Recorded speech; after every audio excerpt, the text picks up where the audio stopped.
That's why you have free will. But every decision you make from your free will, you are the only one responsible, accountable, and answerable for that decision you make. Because the principle says man is a product of his decision. Correct? But our Lord Jesus Christ died on the cross as a substitute for all mankind. He died so you may live. That is the purpose of our Lord coming to earth, coming down to this tiny earth.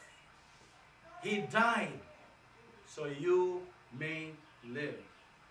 In Romans 5:8, but God commendeth His love toward us, in that while we were sinners, yet sinners, Christ died for us.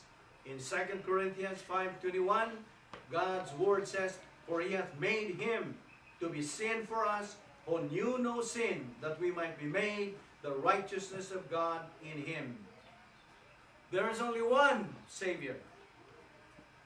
You can only be saved through this Savior, the Lord Jesus Christ.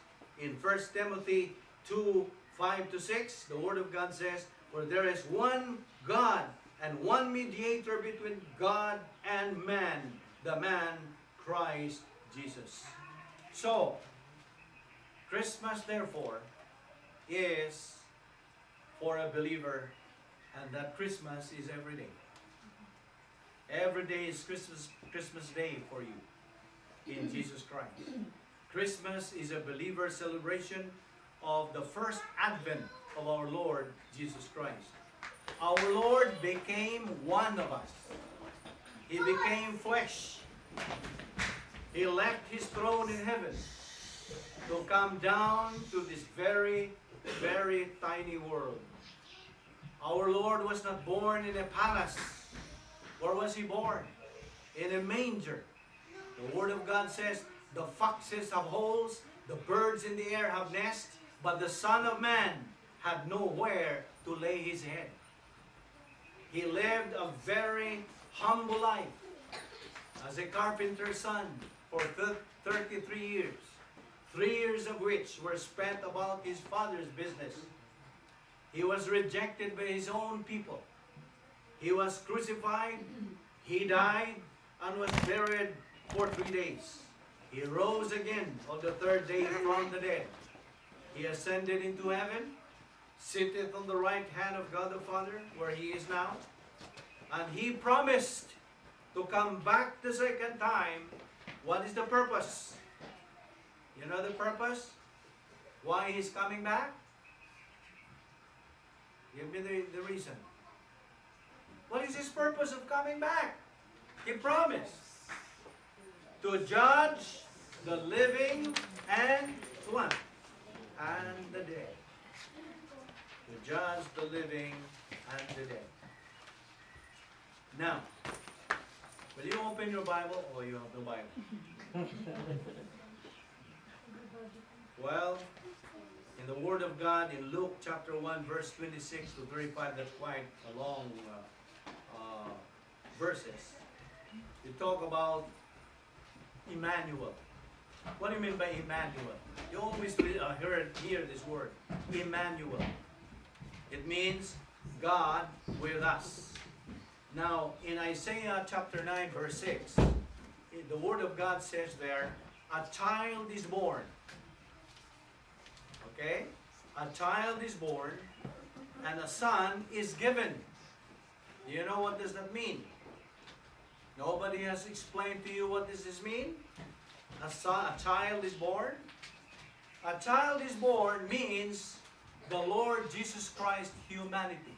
Ang pagkatao niya. A child is born.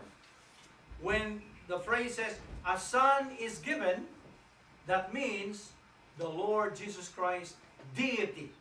Ang pagka-Diyos niya. So what are you seeing there? You are seeing here the hypostatic union of the Lord Jesus Christ. He is both God and man. See how unique He is? The hypostatic union of our Lord Jesus Christ makes Him unique. That's why the Word of God says He is the only begotten Son of God. Then you have the God-man. There you have the unique person of the universe, the Lord Jesus Christ. He is unique. And if you have accepted Him as your Lord and Savior, then you have accepted the unique person in the universe. There are only two immutables in the whole universe. What do you mean by immutable? It means it cannot change. The same yesterday, today, and forever. Unalterable. That's immutable. There are only two things. God and His Word. These are the two immutables. Everything will change. Heaven and earth shall pass away, but my word will never pass away. So, the Lord Jesus Christ, therefore, is unique. The unique person in the whole universe. The union, eternal God, co-equal with the Father and the Holy Spirit, who possesses 10 attributes. Okay. First of all, do you know who God is?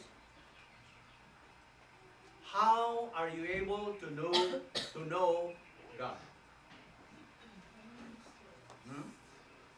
Remember, this is a worship, exaltation of the person and work of our Lord Jesus Christ. Let's concentrate.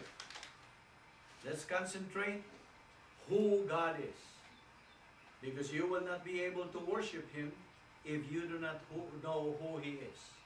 And so tonight, if you have not heard who God is yet, nobody has explained to you substantially and adequately and satisfactorily, then tonight I'm introducing to you God. What are His characteristics or what are His attributes? Sino ang Panginoon? The old students here who have been with us since 1989 can actually answer all this. We even have acronyms, so you will be guided. Number one characteristics of God is He is sovereignty. He is sovereignty. What does that mean? He is sovereign will. All of these things that's happening in the whole universe is through His sovereign power. All powerful. Sovereignty. That's God. Number two, He is perfect righteousness. Perfect righteousness. There's nothing bad, there's no mistake in Him. He cannot commit any error. He cannot make any mistake. He is perfect. He is perfect righteousness. Okay? That's the second. The third is, He is perfect justice. He is not only love, but He is perfect justice. Unlike our human justice. Okay? So He is perfect justice. The fourth, He is perfect love. God is love. Now listen, when we say God is love, He is the only one who can love Himself. He cannot love anybody who is not perfect. He is the only one who is He is the only object of His love. Because He is the only one perfect. God is love. So much so that He does not need an object to love. Because He Himself is love. Did you understand? Siya ang Tagalog, ang pag-ibig. Sa Bisaya, gugma. He is perfect, meaning there's nothing lacking, nothing sobra. He is perfect love. Okay? What else? He is perfect eternal life. What do you mean by eternal life? Eternal life is a life that is no ending, that is forever. It will not end. He is eternal life. What else? He is omnipotent. He is all-powerful. What else? He is omniscient. He knows everything. What you have thought many, many years ago before you were born, the moment you you reach the age of accountability and you can think, He knows already. Even before you were born, He knew already who you are. He knew everything in you. Everything perfectly. Very clearly in His mind, because He is all-knowing. He knows everything. All your weaknesses, all your strength, any mistake that you commit, the mistake that you're going to commit tomorrow, He knows this already in eternity past. He is omniscient. What else? He is omnipresent. He's everywhere. He is here tonight. He is right there seated beside you. He is there in the Philippines. He is there in wherever. All over. He is everywhere. Now my question is, can you hide from God? That is what most people say. You can hide, but what is that? You can run, but you cannot hide. God is all-knowing. He is perfect. He perfectly knows who you are. So He knows everything. He is everywhere. And the last of His characteristics is, He is the truth. Veracity. So how can you argue the truth? Nobody can argue the truth, right? So all of this is what we call God.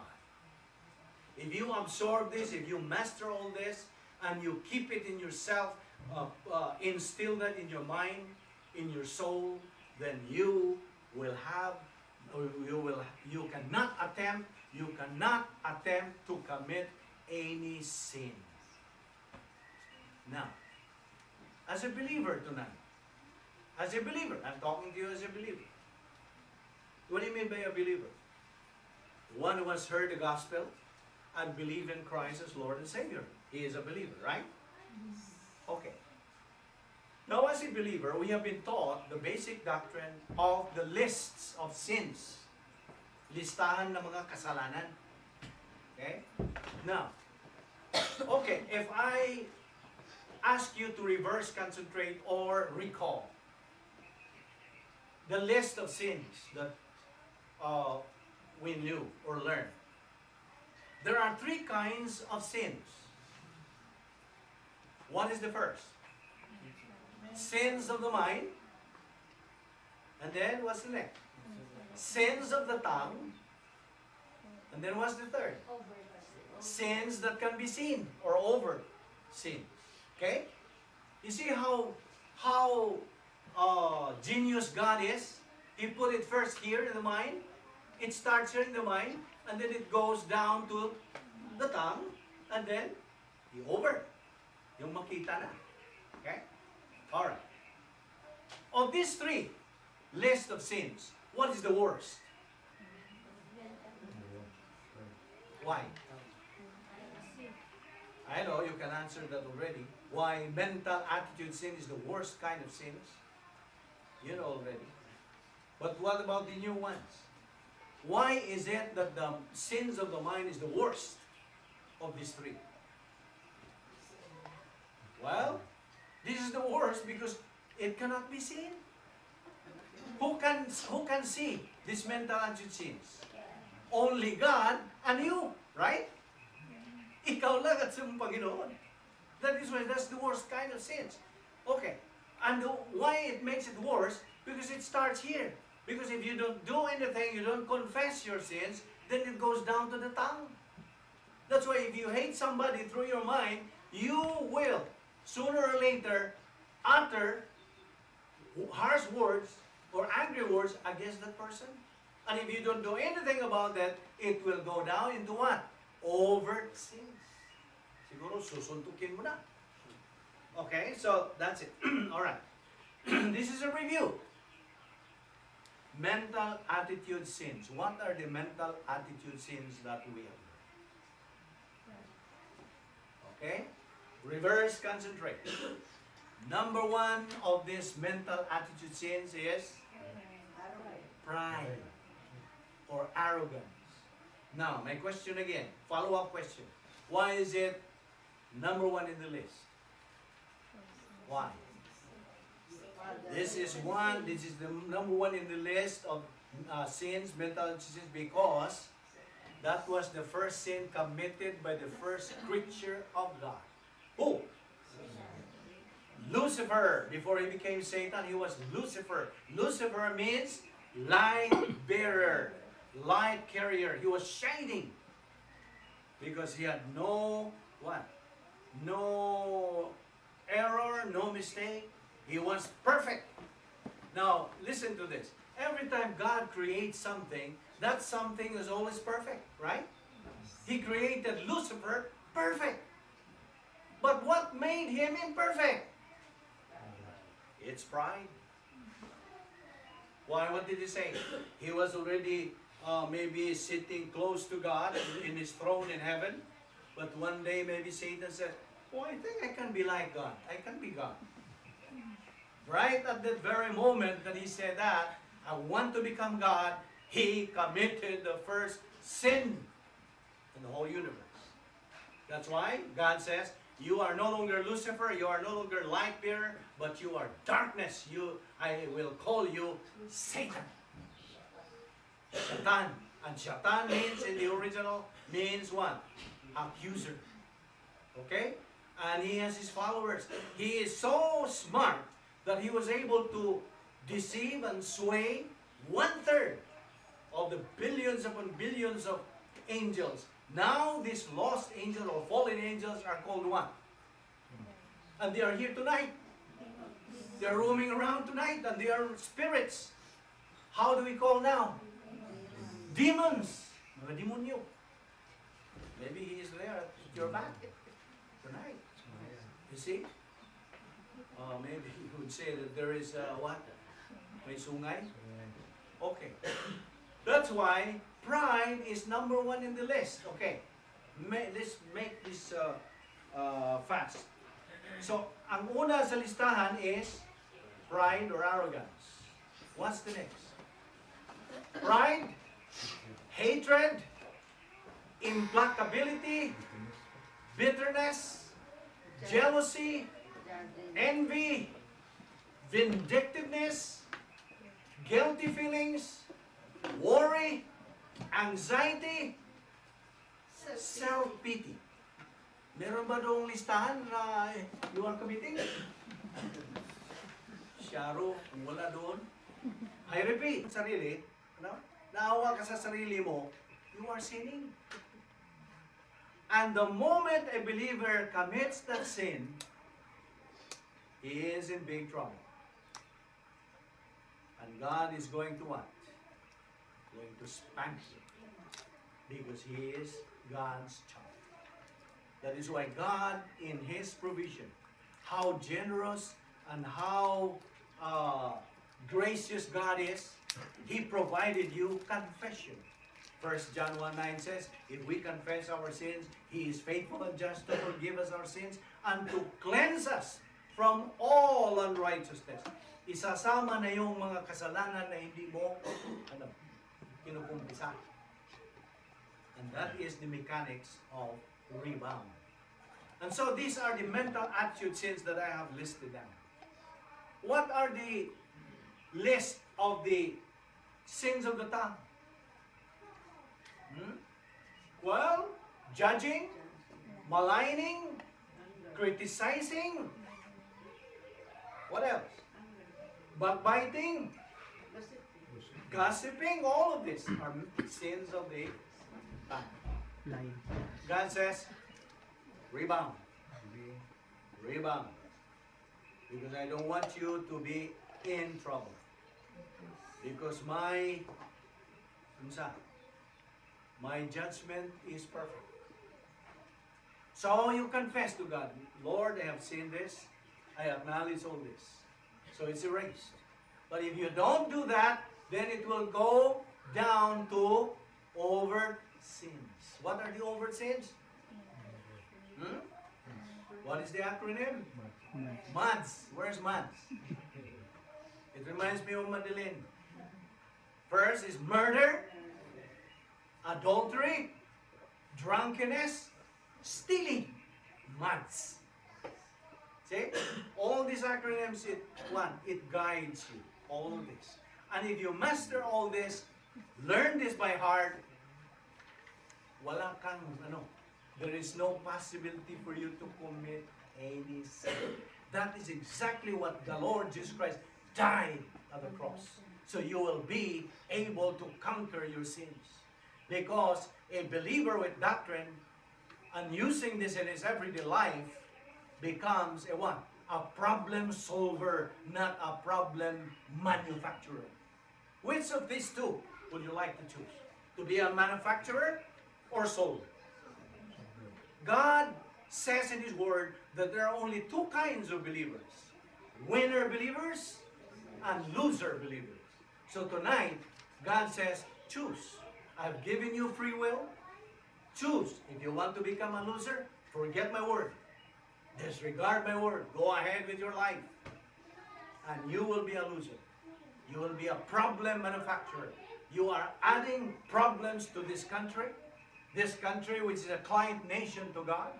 It is a client nation to God because 80% or 90% are believers in Christ.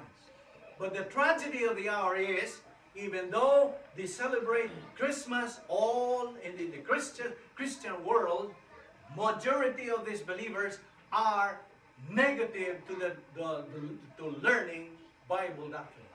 They have no time. They would say, I have no time in Bible study. I'm too busy. While these people who say this statement, are actually saying, don't bother me with your truth. I'm busy worrying. I'm busy being miserable. See? And when they do this, one more thing, they are making God a what? A liar.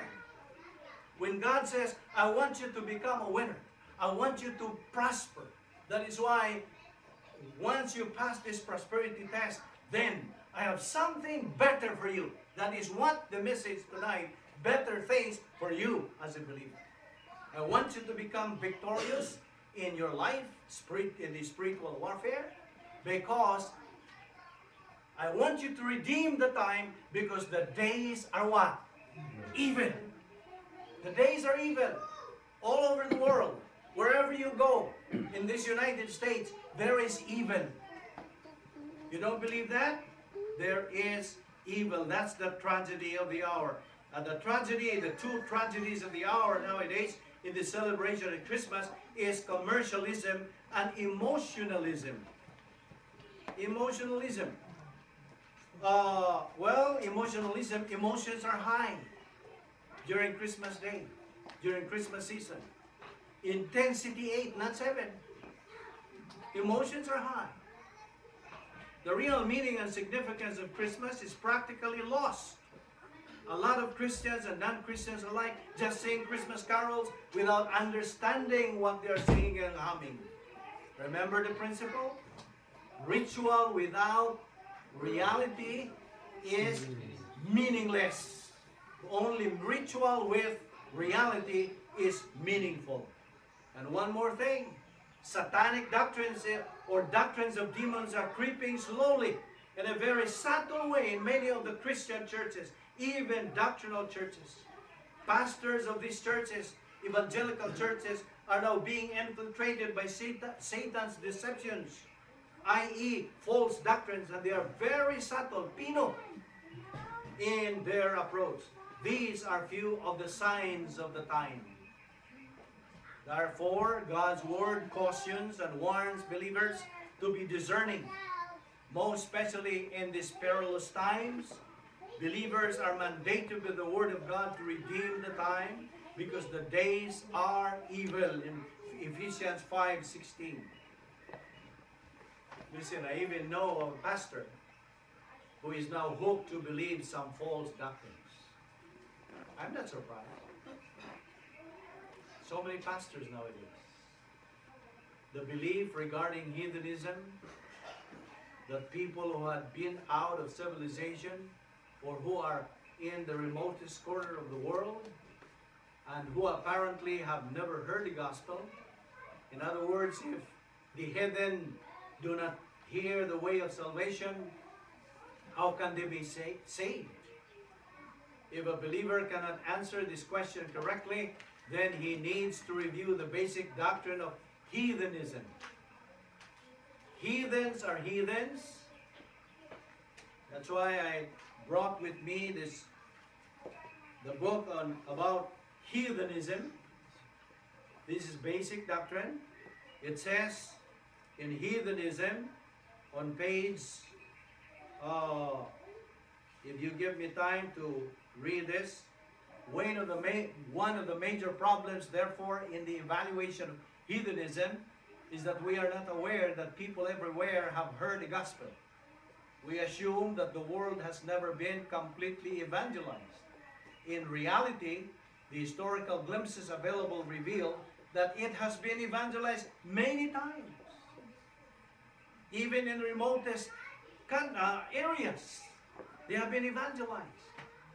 So, heathens are heathens, not because they have not heard the gospel. They have heard the gospel, but they reject the gospel.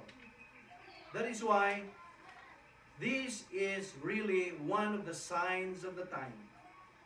And if you are discerning, how can you be discerning? What is the mechanics? How are you able to discern all this foolishness of Satan all over the world? How are you able to discern? Continue in the Word. That's the only way.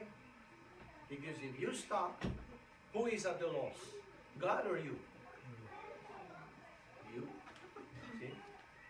That's why it says, what you sow is what you reap. That's why you have to be very careful. Now, for us, we love America. Do you?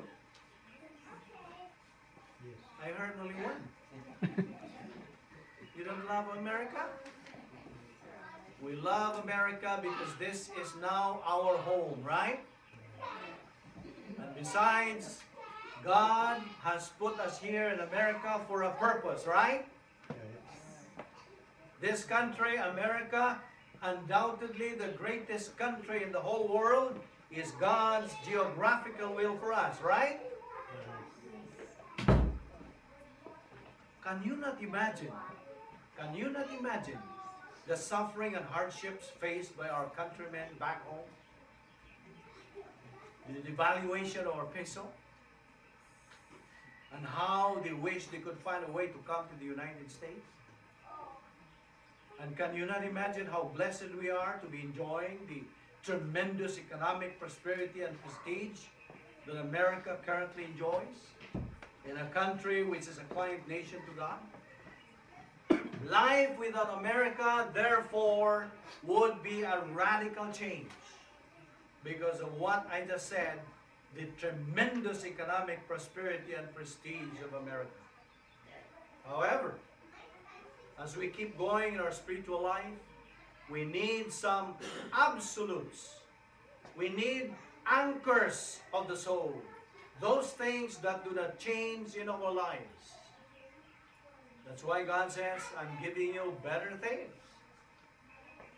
Is there anything that can ever change? Is there anything that never ever changes? Absolutely. Now, what are the things that never change? I just mentioned a while ago. Number one, that never changes is God's character. He will never change. In Malachi 3:6, he says, I, the Lord, do not change. The immutability